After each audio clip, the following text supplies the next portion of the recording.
तर मेन माप म्हणजे शोल्डर घेणं. तर ते कसं घ्यायचं आहे बघा. शोल्डर घेण्याची अतिशय सोपी आणि वेगळी पद्धत आहे. श्री स्वामी समर्थ. हॅलो, हाय, नमस्कार, श्री स्वामी समर्थ सगळ्यांना. तर तुमचं स्वागत आहे माझं चॅनेल नीता इजी शिलाईमध्ये. तर हे बघा आपल्याकडे मापाला आलेलं ब्लाऊज आहे. ह्याची आपल्याला पहिल्यांदा हुक सगळे किंवा बटन्स असतील तर ते घालून घ्यायचे आहेत. तर मापाला आलेल्या जुन्या ब्लाऊजवरून मापे घेऊन नवीन ब्लाऊज कसा तयार करायचा हे तुम्हाला मी या व्हिडिओमध्ये सांगणार आहे.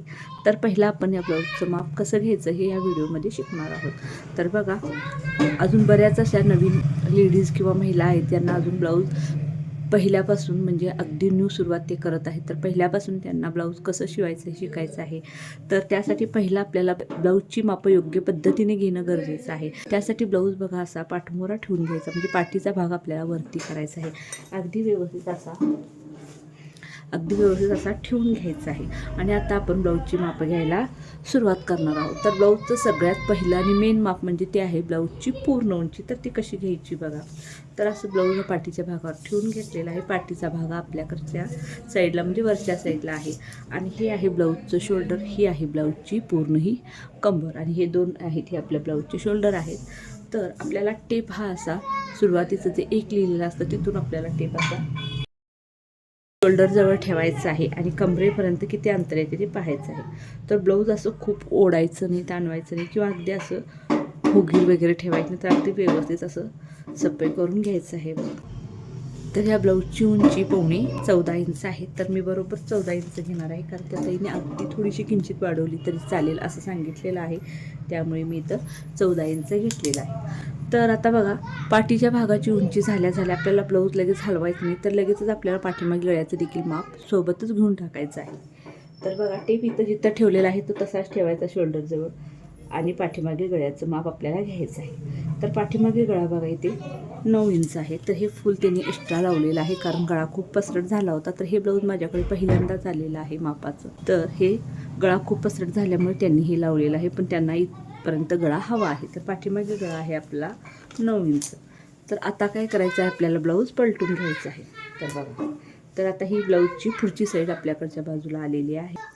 तर आता आपल्याला घ्यायचं आहे छातीचं माप. तर छातीचं माप घेण्यासाठी बघा, ही आहे बाही, आणि ह्या बाहीच्या खालोखाल जिथं मुंडा आहे तिथं ही आपली काखेचा भाग आहे दोन्ही साईडला. तर ह्या काखेपासून ते ह्या काखेपर्यंत आपल्याला छातीचं माप घ्यायचं आहे. तर बघा, तर इथं पाहू शकता हे आलेलं आहे 18 इंच.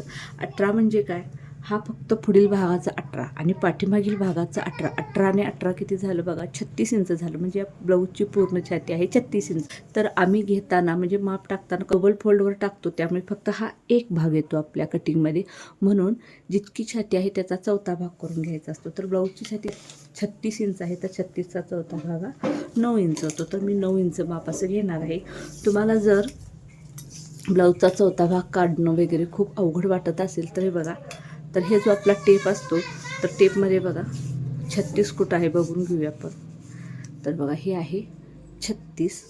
हे आहे टेपचं आपलं सुरुवातीचं टोक. तर सुरुवातीचं टोक हे 36वरती आणून ठेवायचं आहे अशा पद्धतीने, आणि टेप असा फोल्ड करायचा आहे. तर आता जिथं फोल्ड केलं तिथं बघायचं आहे तर किती आलेलं आहे. तर तिथं आलेला आहे 18. हा निघाला आपल्या छातीचा 36चा दुसरा भाग, कारण आपण टेप एकदाच फोल्ड केलं आहे. तर आता ह्या 18पासून पुन्हा आणखीन एकदा ह्या 18वरती टेप असा फोल्ड करायचा आणि किती येते पाहायचं आहे. तर बघा, हे 9 इंच आलं. तर तुम्हाला छातीचा चौथा भाग काढणं अशा पद्धतीने खूप सोपं जाईल.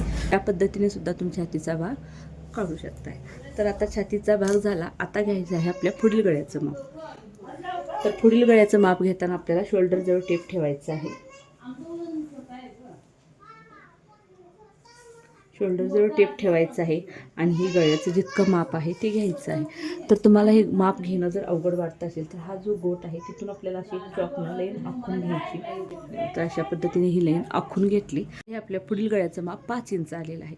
तर समजा तुम्ही जर हे माप असं सरळ घेत असाल, जर 5 इंच आलेलं असेल, तर ज्यावेळी आपण ब्लाऊज कटिंग करतो त्यावेळी आपल्याला त्यामध्ये 1 इंच मार्जिनसाठी एक्स्ट्रा वाढवून घ्यायला लागतं.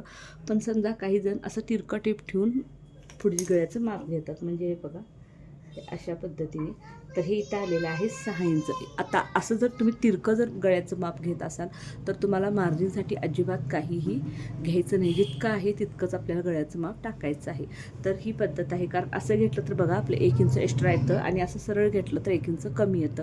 तुम्हाला जसं सोपं पडेल त्या पद्धतीने तुम्ही घेऊ शकता. ते माझ्या अनुभवानुसार अशा पद्धतीने तुम्ही माप घेतलं तर गळा अगदी परफेक्ट येतो. तर अशा पद्धतीने तुम्ही माप घेऊन बघा आणि अशा पद्धतीने घेतल्यामुळे पुढे तुम्हाला कोटरी काढणं देखील सोपं जातं. तर ते तुम्हाला पुढे कटिंगमध्ये कळेलच. तर हा गळा मला ह्या ब्लाऊजसाठी आणि ह्या उंचीसाठी खूपच कमी वाटायला लागला आहे. त्यामुळे मी इथं फक्त 1/2 इंच वाढवणार आहे. त्यातही मी काही सांगितलं नाही, पण मी माझ्या मनाने फक्त 1/2 इंच म्हणजे 5.25 इंच इथं मी पुढील गळा घेणार आहे. आता बघा आपल्याला बाहीचं माप घ्यायचं आहे. तर बाहीचं माप घेताना बघा इथे शोल्डरला जिथं बाही आपली जोडलेली आहे तिथे आपल्याला असा टेप ठेवायचा आहे आणि ही फुल्ल बाहीचं किती माप आहे ते आपल्याला घ्यायचं. तर ही बाही आहे आपली 4.25 इंच. तर बाही उंची आपली 4.25 इंच आहे. आणि दंडघेर बघा ही आपली फुल्ल बाही आहे. तर आपल्याला असं पूर्ण असं गोल बाहीचं माप अशा पद्धतीने घ्यायचं नाही, तर असं घडीवरतीच आपल्याला हे माप घ्यायचं आहे. दंडघेर आपला 6.25 इंच आहे. नंतर आता आपल्याला घ्यायचं आहे कोटरीचं माप. तर कोटरीचं माप बघा कसं घ्यायचं. तर तुम्ही आता हे हुक्क काढून घेऊ शकता आणि इथून इथंपर्यंत आपल्याला कोटरीचं माप घ्यायचं आहे. कोटरी इथं आहे 6.25 इंच माप. तर आता आपल्याला कमरेचं माप घ्यायचं आहे. तर कमरेचं माप घेताना ही जी आपली लुक्कपट्टी आहे, जिथं आपण हुक्क घालतो ती लुक्कपट्टी आहे ती सोडायची आहे आणि तिथे असा टेप ठेवायचा आहे आणि असं पूर्ण कमरेचा गोल टेप फिरवत माप घ्यायचं आहे. किती येतं ते पाहायचं. आपल्याला घडीवर वगैरे अजिबात घ्यायचं नाही. तर अशा पद्धतीने घ्यायचं आहे. अजिबात म्हणजे अजिबात तुमचं ब्लाऊज बिघडत नाही. तर बघा हे आलेलं आहे पूर्ण अशी कंबर. ही किती आलेली आहे बघा 30 इंच आलेली आहे. तर बघा आता मेन माप म्हणजे आपल्या शोल्डरचं. तर शोल्डर कसं घ्यायचं आहे बघा. तर आता बऱ्याच जणांच्या शोल्डर घेण्याच्या पद्धती वेगवेगळ्या असतात. तर काही जण इथून इथंपर्यंत टेप ठेवून शोल्डर घेतात.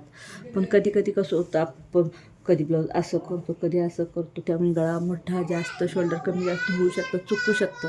त्यामुळे अगदी सिंपल आणि सोपी पद्धत मी तुम्हाला शोल्डरचं माप घ्यायची सांगणार आहे. तर आता ह्या ब्लाऊजचा पाठीमध्ये गळा किती आहे आणि छाती किती आहे हे पहिलं आपल्याला लक्षात घ्यायचं आहे. तर ब्लाऊजचा गळा आपला 8च्या खाली आहे म्हणजे डीप आहे, म्हणजे 9 इंच ब्लाऊजचा गळा आहे पाठीमागील आणि ब्लाऊजची छाती आहे 36 इंच. त्यामुळे मी इथे या ब्लाऊजला गळा रुंदी 2.25 इंच घेणार आहे. समजा तुमच्या लक्षात येण्यासाठी सांगते मी, ह्या ब्लाऊजची छाती 36 इंच आहे आपली ऑलरेडी.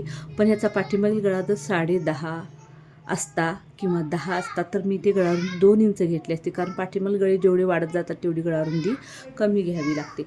समजा ब्लाऊजचा या पाठीमागील गळा जर 12 इंच असता, काही जणांची खूप डीप गळे असतात, खालच्या साईड एवढीशी छोटीशी पट्टी असते. 12 इंच असेल तर मी ह्याची गळा रुंदी ही 2.25 इंच घेतली असते. तेच जर समजा पाठीमागील गळा हा 8 इंच असता तर मी याची गळा रुंदी 2.5 इंच घेतली असती. मग इथं आपला पाठीमागील गळा 9 आहे तर मी ते 2.25 इंच घेणार आहे. तर हे कसं ठरवायचं तुमच्या लक्षात आलं का बघा. तर बघा, तर हे जितकी आपण गळा रुंदी घेणार आहे तो तितका टेप आपल्याला असा सोडायचा आहे पुढं आणि 2.25 हे बघा पुढच्या साईडला असं सोडून दिलेलं आहे हे. आणि तिथून आपल्याला 2.25 पासून तर आपली बाही जोडलेली आहे तिथपर्यंत अंतर किती आहे ते पाहायचं आहे. तर हे आलेलं आहे बघा 5 इंच. तर यामध्ये मार्जिनसाठी 1/2 इंच वाढवायचं आहे म्हणजे आपल्याला शोल्डर किती मिळालं 5.5 इंच आणि आपली गळा रुंदी 2.25 इंच. तर बघा ही अशा पद्धतीने मी ब्लाऊजची मापे घेते आणि अशा पद्धतीने ब्लाऊजची माप घेऊन जर तुम्ही ब्लाऊज कट केला माझ्या पद्धतीने आणि ब्लाऊज जर शिवला तर इतकं परफेक्ट बसतं, तुम्हाला कुठेही ब्लाऊज बिघडणार नाही. तुम्ही कस्टमरचं देखील ब्लाऊज अगदी खात्रीने घेऊ शकता ह्या पद्धतीने मापे घेऊन आणि ब्लाऊजचं कटिंग करून. तर तुम्हाला मी या ब्लाऊजचं कटिंग देखील दाखवणार आहे, पण ते पुढील व्हिडिओ दाखवणार आहे कारण मग हा व्हिडिओ खूपच मोठा होईल. तर इतकी सोप्या पद्धतीने माझी ब्लाऊज कटिंगची पद्धत आहे. तुम्हाला काहीही पेपर कटिंग वगैरे प्रत्येक कस्टमरचे गोळा करून वगैरे ठेवावे लागणार नाहीत किंवा कोटरीसाठी 100 तुम्हाला अशी मापी देखील टाकावी लागणार नाही. तर इतकी सोपी कोटरी आणि साईड पीस काढण्याची माझी पद्धत आहे. तुम्ही डायरेक्टच अस्तरवरती काढू शकता. तुम्हाला कुठेही पेपरची आवश्यकता लागणार नाही आणि कपडा देखील खूप कमी कपड्यामध्ये बसतं. ब्लाऊज अजिबात वाया जात नाही. तरी खूप छान अशी पद्धत आहे. तर माझं व्हिडिओ तुम्ही पूर्ण बघत जावा आणि तुम्हाला जर माझे व्हिडिओ आवडत असतील तर लाईक शेअर आणि सबस्क्राईब देखील करा. तसंच बेल आयकॉनवर देखील दाबा. आणि जे हिप पॉईंट म्हणून येतात, तुम्ही जेव्हा लाईक करता व्हिडिओला तेव्हा हिप पॉईंट येते, ते हिप पॉईंटवर देखील दाबा.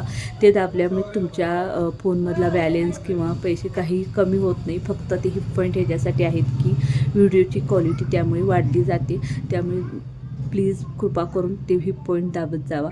आणि तसेच हा व्हिडिओ तुम्हाला जर आवडला तर मला नक्की कमेंट करून सांगा. आणि व्हिडिओ पूर्ण पाहिल्याबद्दल तुमच्या मनापासून धन्यवाद. थँक्यू.